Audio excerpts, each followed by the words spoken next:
Eh bien, bonjour à toutes et à tous. Je suis très heureux de vous retrouver pour une nouvelle édition de ce Lab, avec un sujet à la fois d'actualité et un peu touchy, on va dire, mais qui est ô combien important pour l'avenir de la filière automobile, et en particulier pour le passage à l'électrique.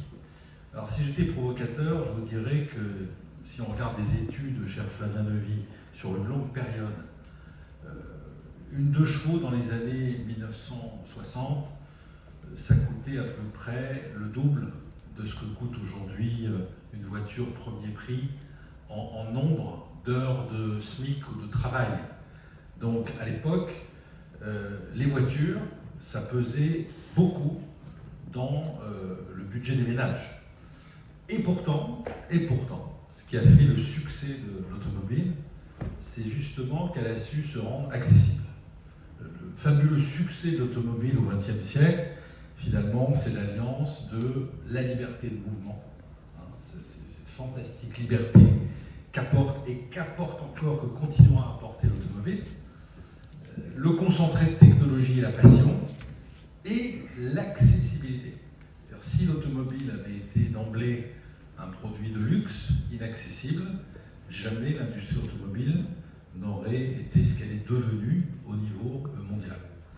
Et on a vu par le passé, les grands constructeurs ont eu des modèles iconiques qui ont été des modèles accessibles au plus grand nombre.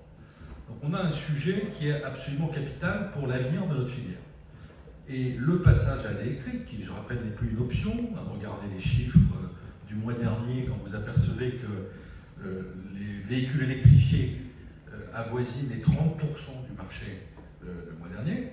Donc le sujet, c'est plus de savoir si on y va. On y va. Et on y va à un rythme qui finalement s'accélère de mois en mois.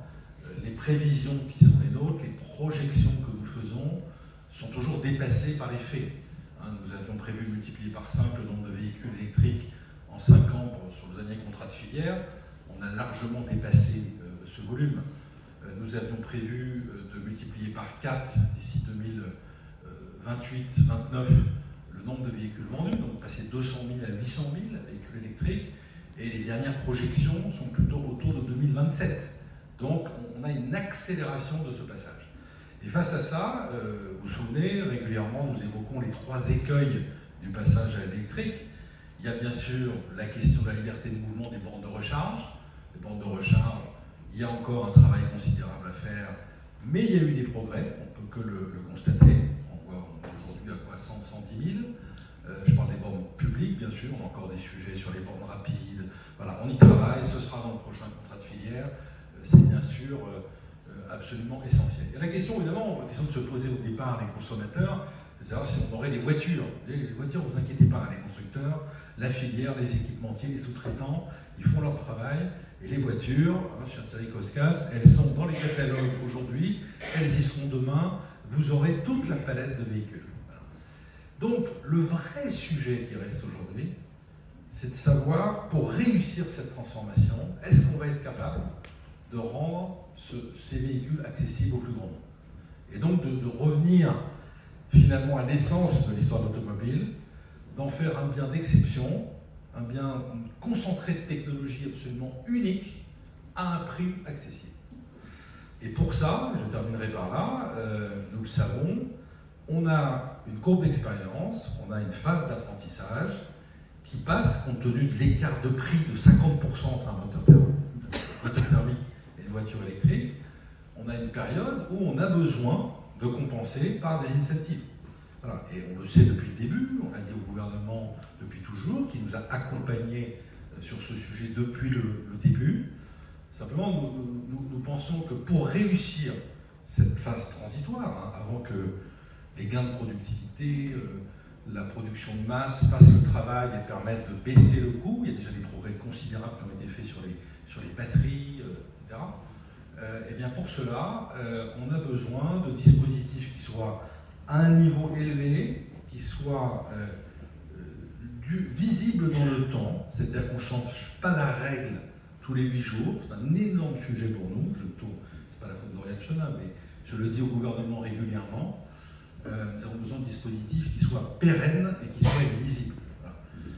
Et le c'est les stop and go. C'est-à-dire c'est la voiture qui est éligible pendant 2 ans à un bonus, et puis qui va plus l'être, et puis ensuite qui passe par un malus.